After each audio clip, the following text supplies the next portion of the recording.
Yesterday I was thinking about really dumb but also quite comedic alternate history scenarios, and I'd like to discuss one that I have been thinking up.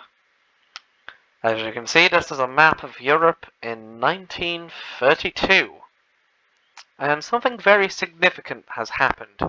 In Germany, a failed coup by the leader of the Nazi Party, Adolf Hitler, has led to him being exiled back to his native Austria. A year later, however, Hitler had managed to gain power in Austria, becoming the Chancellor of the Austrian National Socialist Party, and gaining a majority in the Austrian government. He was then able to gain even more power when, mysteriously, the Parlamentskablatt mysteriously burnt down. 3 years later, in 1936, things began to escalate when Austria moved in and remilitarized Liechtenstein. This was seen as Austrian aggression to quite a lot of the Alpine nations. However, it wasn't really seen as anything too major,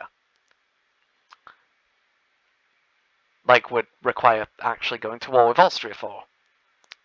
Liechtenstein was a microstate, and it had been argued previously that it could be merged with Austria.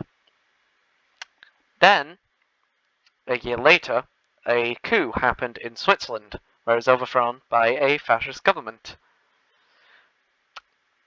And then the Austrians invaded in what was called the Anschluss of Switzerland.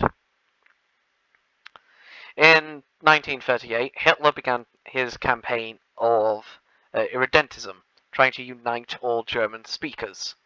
And for this, he asked for the German-speaking areas of Czechoslovakia, the Sudetenland. Yeah, there wasn't really anything I could do with this one, other than actually just make it Czechoslovakia. A meeting was called the Innsbruck Conference between Germany, no, not Germany, Austria,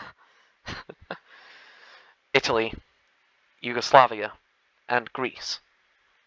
It was agreed in this that the Austrian Reich could annex the Sudetenland as long as the rest of Czechoslovakia remained independent. However, later that year, the Austrians would break that agreement and annex the rest of Czechoslovakia. This was the final straw for the Southern Allies, Italy and Yugoslavia. They bluntly told Austria that if they tried to take any more territory, it would be war. In September 1939, the Austrian Reich declared war on Hungary. Yugoslavia and Italy declared war back. This minor conflict would eventually escalate into the Second World War. While no progress was made in the Alpine front, the Austrians quickly overran the Hungarian positions, rapidly taking the country. However, they began to run into an issue. To try to invade either Yugoslavia or Italy, they would have to cross the Alps, which would be quite perilous for them to do so, especially with the Italian and Yugoslav forts that had been built there. So, instead, a new plan was devised. It was called Around the Mountain Line. And for it, Austria declared war on Romania. The Soviet Union also joined in on this war to reclaim Bessarabia. The Austrians also quickly overran the Romanian lines, quickly annexing the country, with the Soviets creating a Romanian puppet state, before heading west, crossing the Danube and capturing Belgrade in just a few weeks. The Austrian tanks raced towards the coast, quickly beginning to encircle the Italian expeditionary forces in Zara. It would be, with help from civilian Italians making the crossing across the Adriatic in civilian boats, to bring their young men back home. Yugoslavia, however, had fallen by this point. However, what was left of the government made a plea deal. This became known as the Zagreb, Croatia, which was created as a puppet state by the Austrians, who also annexed the coastline to give them a better chance of fighting the Italians across the Adriatic, along with giving Macedonia to their new ally of Greece.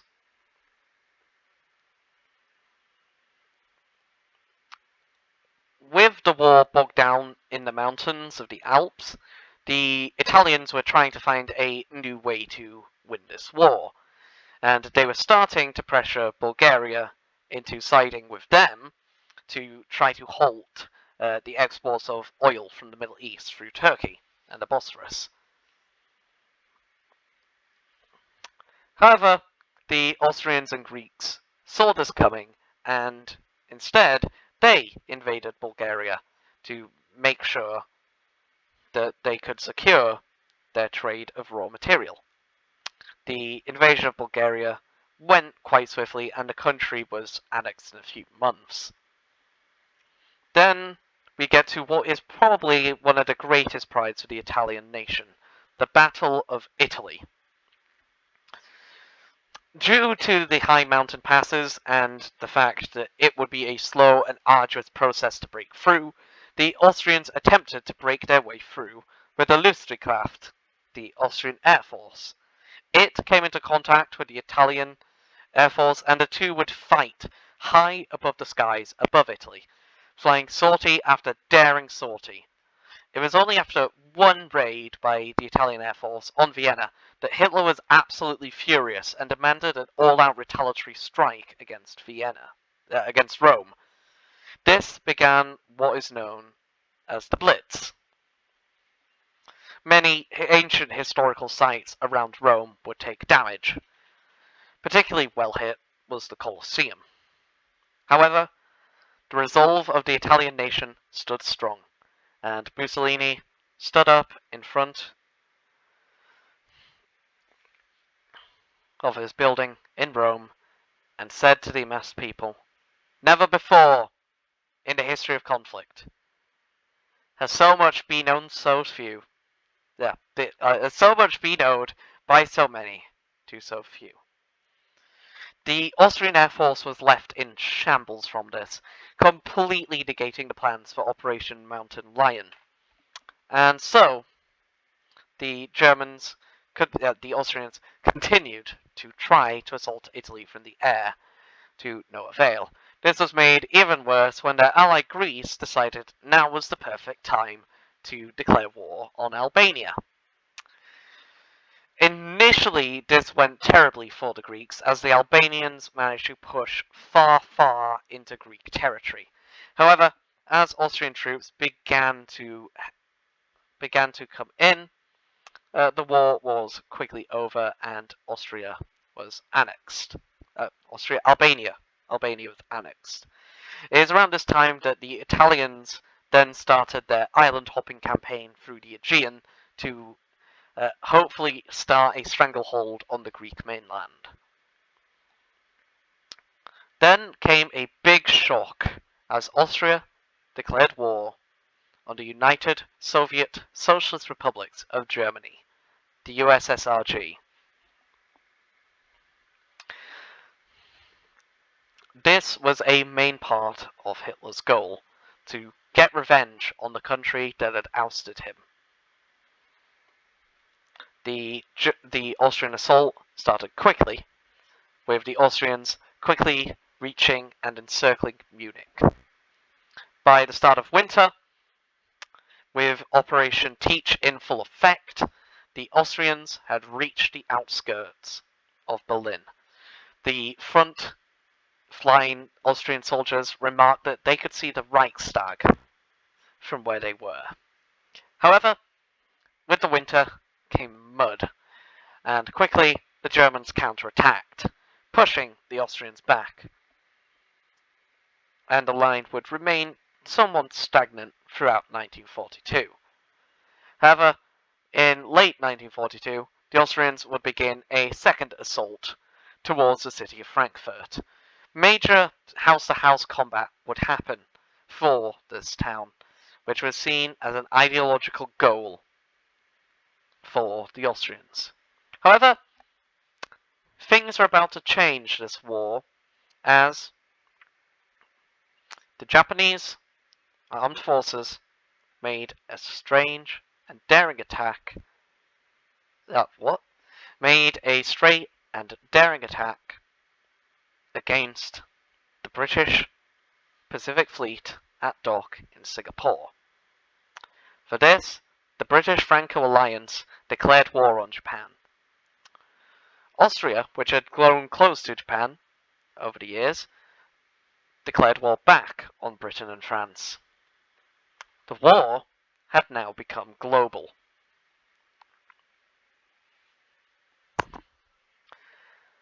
The Soviet Germans were able to halt what had been known as Operation Snowstorm and cut it off with what was called Operation Gaia, encircling the Austrian 6th Army in Frankfurt.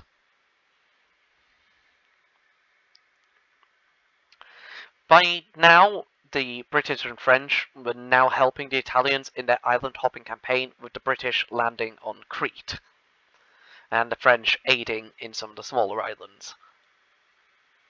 As the Germans continued to push back the Austrians, they got closer and closer to relieving the siege on Munich. By now, the island-hopping campaign had fully come to an end, and Allied High Command was wondering where to strike next. The British and French preferred a direct cross-Adriatic assault on the coast of Yugoslavia, while the Italians preferred an assault into Greece, calling it the Balkans' soft underbelly. The Allies decided to go with the Italian strategy, and this would become known as Operation Pomeranian. Operation Pomeranian began at roughly the same time that Munich's siege was relieved. Very quickly into the invasion, as the Allies captured the Peloponnese, the Greek government surrendered and defected to the Allied side. In what was become known as Operation Axis, Austria then went down and annexed parts of Greece and created its own puppet regime, freeing Meraxes from jail and allowing him to continue ruling. However, by now, things were beginning to change as the Allies continued their assault towards Athens, becoming a bit of a race between the Franco-British commanders and the Italian commanders to see who could get there first. Such an achievement, however, was quickly overshadowed as Operation Poseidon was launched. The liberation of Yugoslavia had begun. Very quickly, the Austrians got rid of all pretenses of friendship, completely annexing both the Croatian and Greek puppet regimes, as Greece also fell to the Allied landings. As Athens also fell to the Allied landings, not Greece. A secondary landing also occurred in Yugoslavia, as the Italians, British, and French got closer and closer to Belgrade.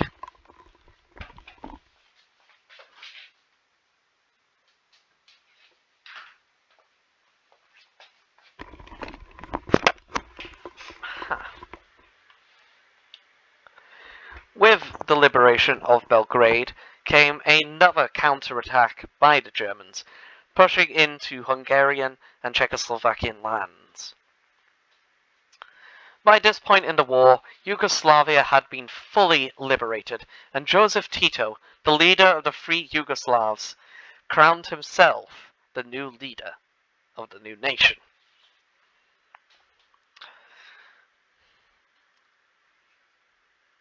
By the winter of 1944, it was clear that the Austrians were on the back foot. The Germans had begun to close in on Budapest, sparking a popular uprising. In a turn of history that is often forgotten, the Germans waited until this uprising had been put down before moving into the city, stalling a communist leadership. The Bulgarians also began their own popular uprising and would go on to practically liberate themselves as the war continued.